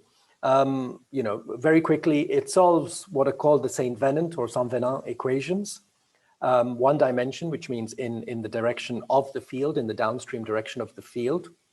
For those of you who aren't familiar with it, let me just put it very simple. There are two equations. These are fundamental equations in mathematics stroke physics. There are actually three. The first one is the conservation of mass, which simply says if you have a kilogram of water, you cannot create or destroy it. You can pour it into the field, you can evaporate it, it can rain and come back down, but you cannot create or destroy mass. That is one of the fundamental equations. The second one is the conservation of momentum, which is also being used here. And that simply put says that if you have a body like a planet and it's moving, unless you've got a force that stops it, it will move in perpetuity. And that's the principle of the solar system. Or if you have a body that is not moving, is stationary, it will only move if you apply force to it. That's essentially the law of conservation of momentum. The third one is the law of conservation of energy. It's actually not used in WIN-SRFR. Now, the equations are very complex. They are partial differentials. There's no, you can't integrate them, et cetera, et cetera. You can solve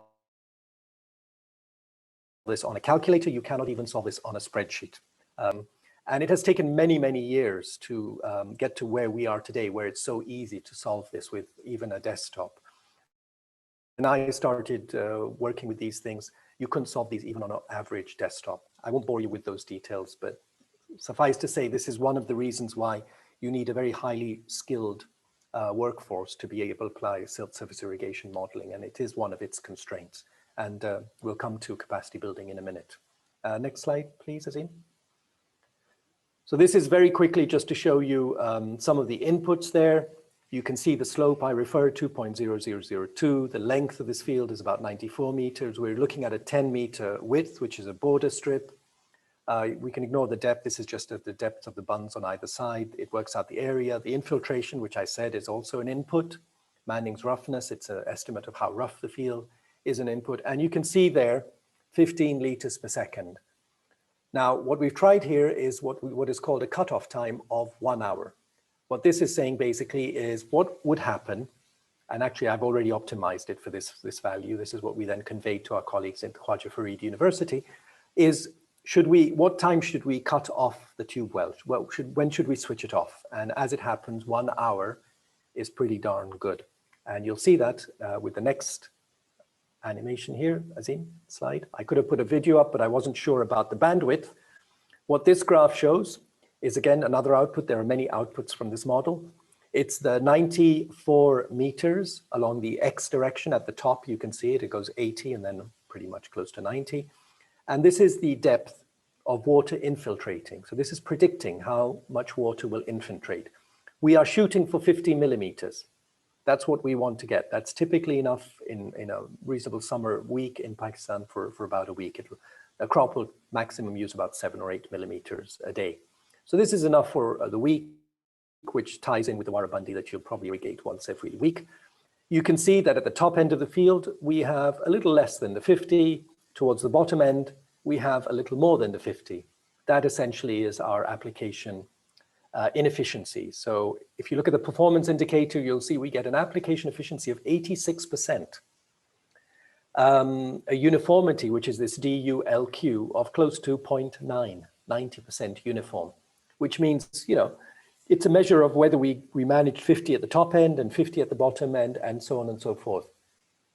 Most people who design drip systems will tell you, you know what, I'm happy with 90% too.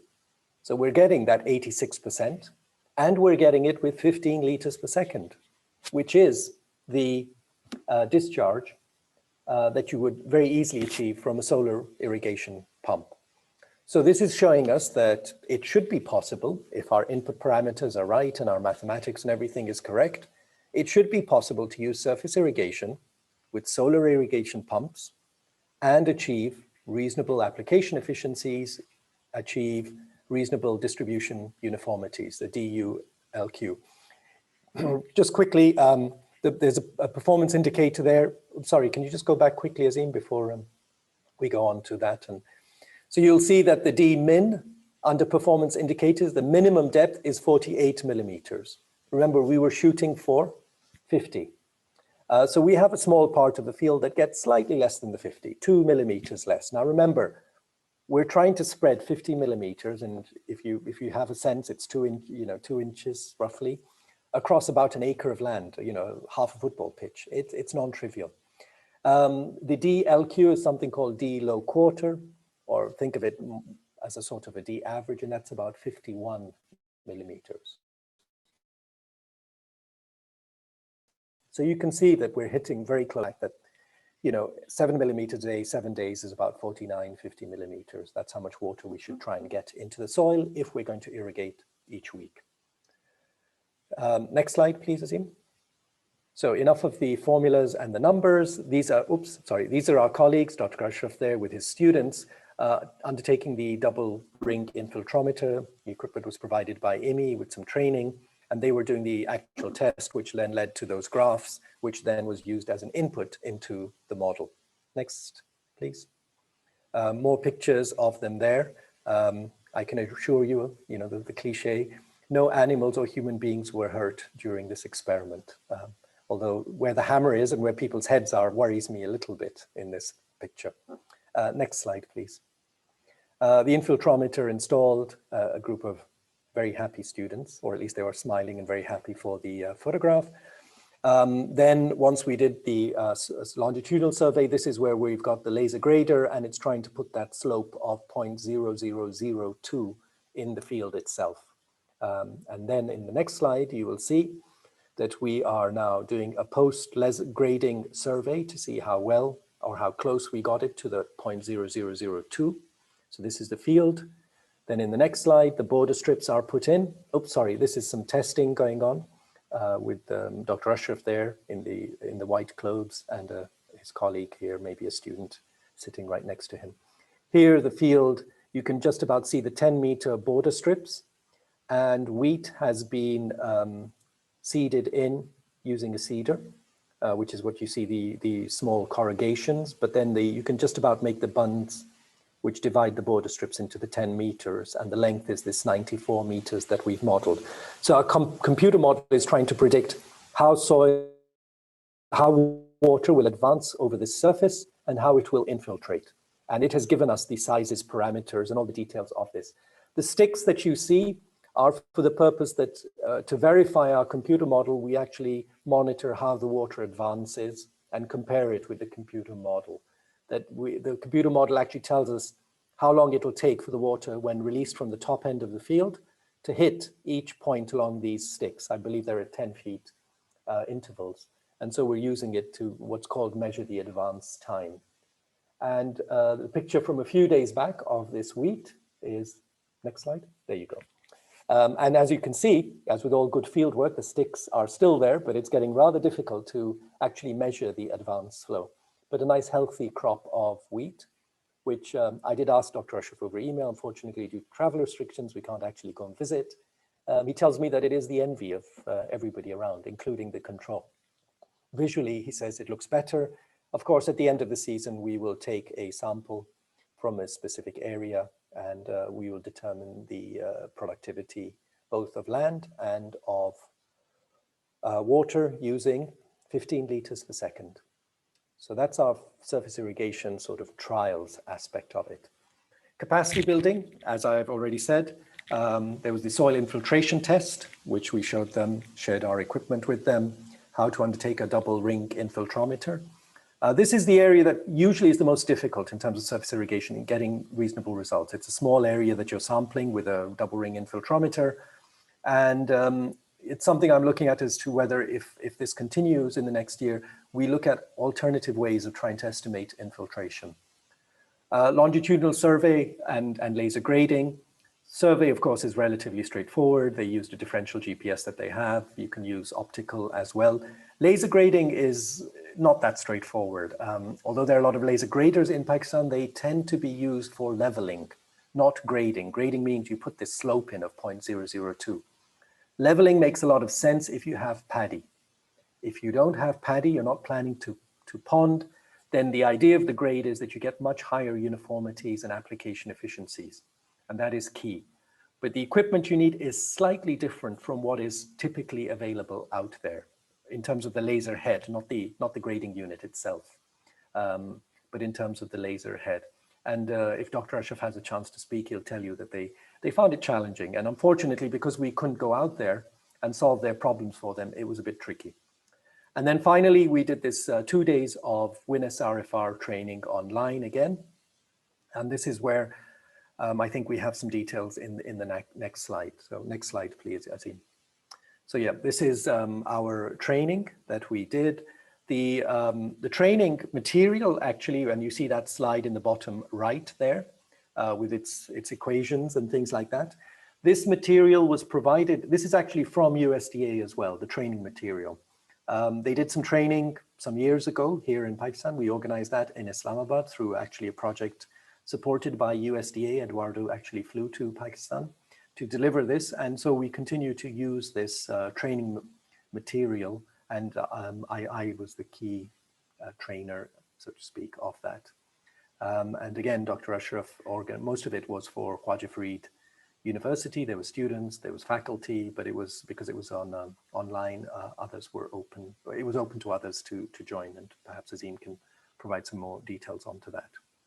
And I think with that, that is really the part of the solar irrigation with surface irrigation or precision surface irrigation that I'm looking after for this project. Back to you, Azeem. Thank you.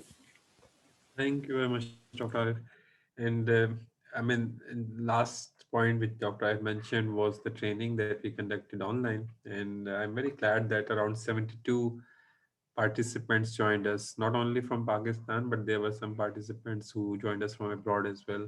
So, and the benefit of having this training with the university was it's a continuous professional development course that was offered, and the engineers who participated in that training received a point from the Pakistan Engineering Congress. So that was, I think, a good achievement in itself. Finally, we had our national webinar on the topic of potentials of solar irrigation for Pakistan, a critical inquiry. We wanted to have that event in December, but due to COVID and restrictions on the assembly of a large number of people, so it was conducted online. But there was very decent participation from Ministry of Energy, Ministry of National Food Security and Research, SARC Energy Center, NGO in Pakistan, and also legal experts. So it was a panel discussion and presentation followed by question and answers. Some of the key takeaways that I wanted to discuss from this webinar are, first one is that more finances need to be dedicated for capacity building of farmers and other technical personnel, so potential of SIPs could be realized. This will also address all the apprehensions of farmers, thus it will promote SIPs. Second takeaway from the webinar was evidence needs to be generated showing relationship between SIP use and groundwater extraction. We are working on it, and there's a huge demand for this evidence. This will help clarify apprehensions of the policymakers and help them formulate evidence-backed policies. Takeaway 3 from the national webinar was, before moving forward, water accounting needs to be done.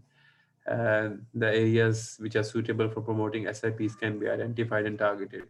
And I think that's a very important takeaway, that, it cannot be distributed harmoniously to all the parts of the Pakistan. There are areas which can benefit from it, and there are areas where I think there are wealthy farmers who would only take it to bring down their oil bill or diesel bill, but would not be, beneficial for the larger population. So that's it from our side, and I'm happy to have any questions. Over to you, Aditi. Thank you so much, Azeem and Arif. Excellent presentation. You may now unshare your screen, and we will move on to question and answer. We have around 17 minutes, 15 minutes or so left for question and answer. One thing also, perhaps if most of you who can, if you switch on your video for a little while, we can take some screenshots as a, and it will go into the report as a memory of our session. Yeah, okay. And in the meanwhile, anybody who has questions, please raise your hand or put it in the chat box and go ahead. I'll take a photo in the meanwhile.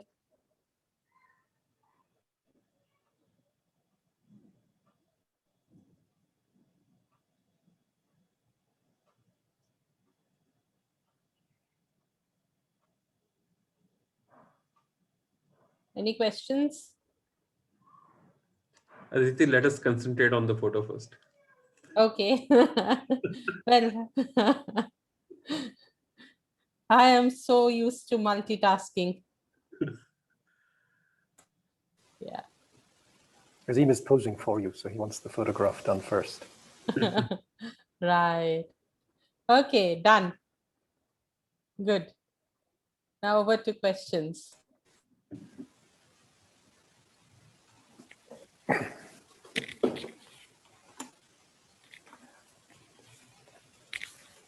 Surely somebody wants me to derive the sink-Venant equations. I was waiting for that one. Yeah, of course. Yes.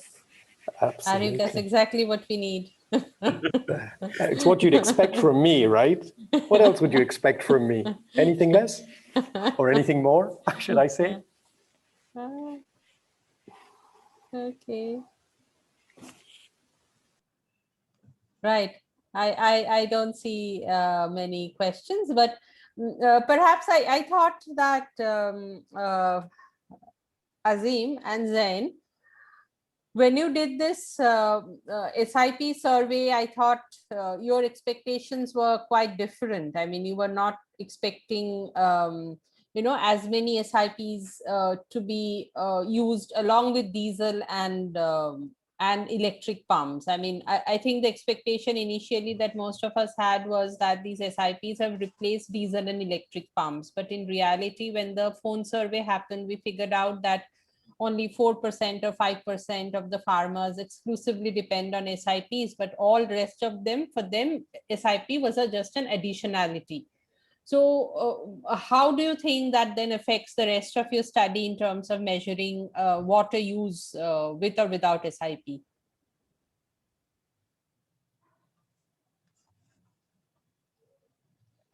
So I think, that's an interesting and important finding, but we should bear in mind that, the survey sample that we've had were the people who availed the government subsidy on the SIPs. In the next round, we are also trying to reach out to the farmers who have installed SIP either on their own or installed the SIP to the government subsidy. But we want to spread it a bit in terms of to see what was the reason of installing the SIP. The impact on the groundwater, obviously, from the results of this survey seems like these are minimal at the moment, because it's just a method of pumping water to save the cost of the fuel at the moment. But I think once we carry out the detailed survey, we would be more in a position to comment on whether the SIPs have led to any impact on the groundwater abstraction or not. That's something that I think is safe to conclude at the moment. Okay, yeah, fair enough. I missed the earlier part of the question because there was a call that interrupted again the the audio. So Yes. maybe No, I've not it was. fully answered. Yes, no, it was that, our expectation was, or our entire sampling strategy was based on that we would find SIP only farmers versus diesel only farmers, and then we will compare them. But in reality, it wasn't like that. I mean, it's very rarely that farmers are using SIP, or rather SIPs are not replacing diesel or electric pumps. SIPs are an additionality over diesel and electric pumps. So that is where my question was, because in the current sample that we've had, around 27% were only the SAP only farmers. So you can say 1/4 of the farmers are totally dependent on SAP.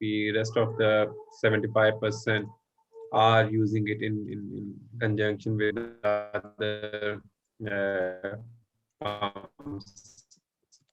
Right. Okay. So let's see if that pattern holds. Yes, in the larger then survey. we have a strong case to say.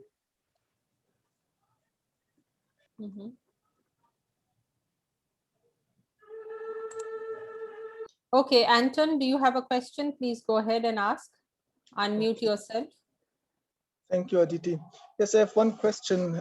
Also, I find this not deficit, the surface irrigation very interesting, and think there's a lot to explore also for the future of cereals. But what I want to ask is that I'm surprised that in Pakistan, to my knowledge, there's a lot of canal irrigation, which also through seepage refills a lot of the groundwater. So I'm quite surprised that the government seems quite cautious on promoting solar. Especially, I would like to know more about these areas and what the discussion is around this conjunctive use in the canal irrigation with SIP systems.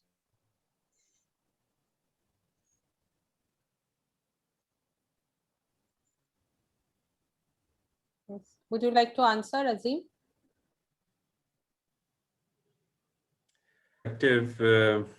Yes.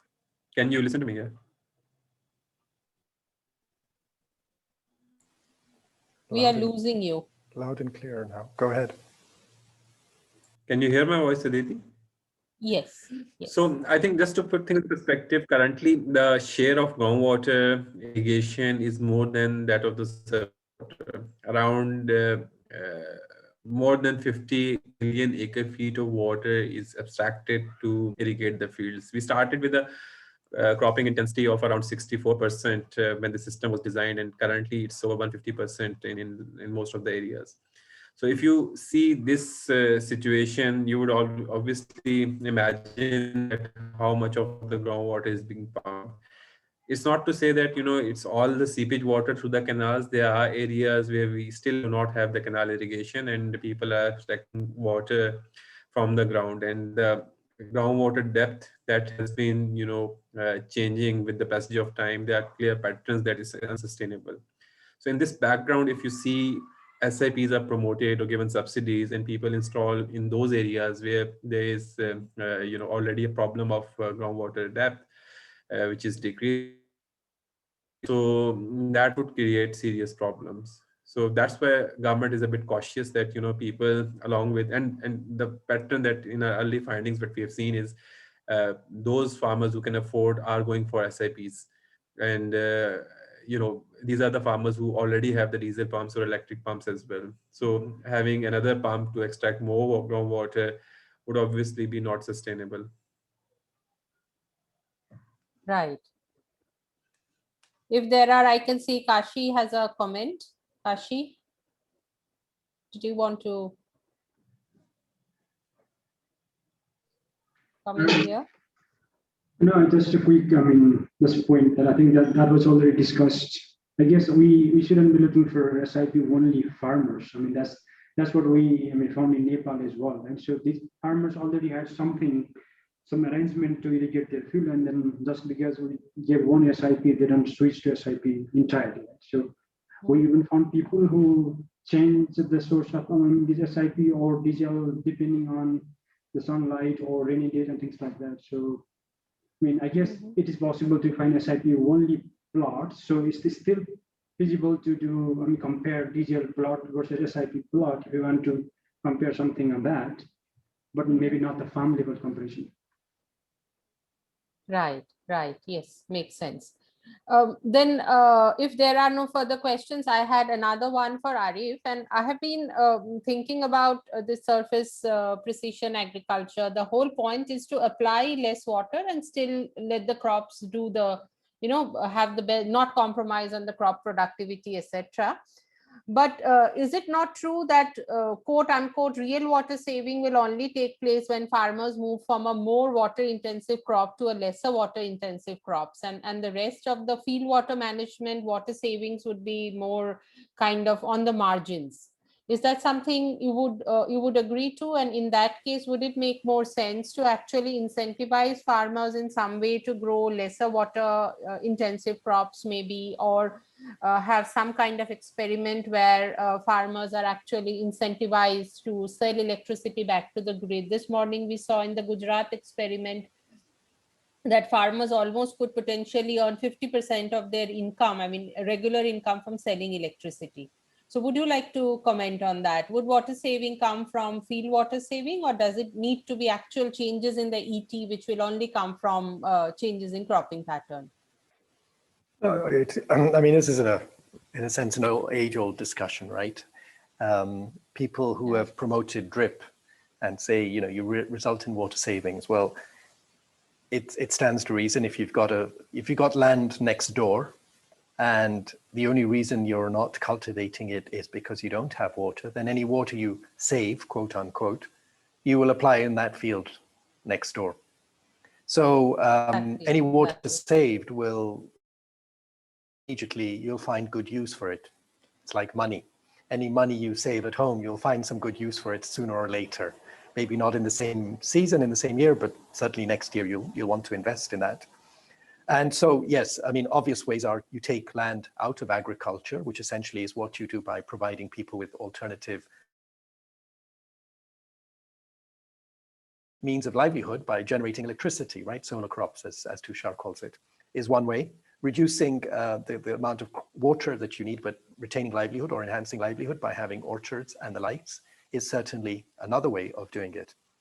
But the issue for Pakistan and the interbasin irrigation system is that by and large, 18 million hectares, I don't know what that translates to, 40 million acres or something, is under surface irrigation. And that's the challenge. How do you improve its productivity per unit of land, per unit of water? Anybody who thinks that we are going to convert 18 million hectares to drip irrigation in their lifetime, please raise their hand now. It's a huge investment, development of capital resource. So this is going to remain surface irrigation, a substantial part of it. That's a fact. And that's probably true of the western side of India. The other thing that is a fact, as Azeem alluded to, is that even without government subsidies, solar panels and solar technology is going to become mainstream. It's just like saying electric cars are not going to become mainstream. Society is going to decarbonize one way or by option, by choice, whatever, because that's just a fact of life. So the question that it happen uncontrolled, or for the foreseeable future, is going to be of surface irrigation. It is going to be there for the foreseeable future, certainly for my lifetime. There's not much left to mine, but nonetheless, for the foreseeable future, we are going to have surface irrigation. The policy at the moment is solar with drip or nothing. That's the thing. Will it address water savings? Well, if you can't expand your land and you can fulfill your crop requirements. So let's say that one field that we showed you from the university was your entire land and you fulfill it. And usually the way a farmer recognizes is that the water advances to the bottom end of the field, or they abide by, okay, you just need to run it for 1 hour. That farmer will not run his or her tube well for more than that 1 hour. So if there are constraints, then it will save water. Even the cereal crop, it will save water. But if they have land, well, no, of course not. They will apply it to the land next door. And so you won't get water savings like that. Can we conceive of 18 million hectares becoming drip? No. Can we conceive? That's the reality. That's what we've got to work with. Back to you.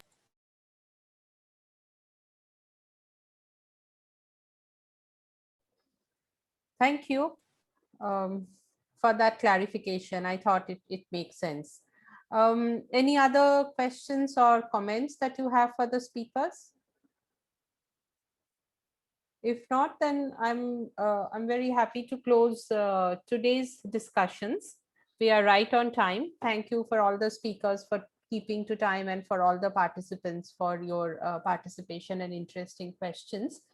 Tomorrow we start again at 10 a.m. That's 10 a.m. India time. That's 10:30 a.m. Bangladesh Standard Time. That's 10:15 a.m. Nepal time, and 9:30 a.m. Pakistan Standard Time.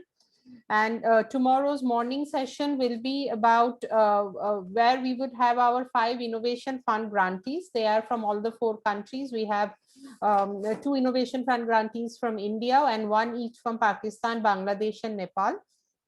And they would be presenting the work that they have done since, I don't expect, that they have done a lot, because these innovation funds have been live only for not more than 2 to 3 months actually. But nonetheless, they are going to walk us through the progress that they have made and the plans they have for the rest of the project. So that's tomorrow at 10 a.m. Indian Standard Time. So please join us back again tomorrow morning, and use the same link as you have done today. And thank you, and have a good evening, everyone.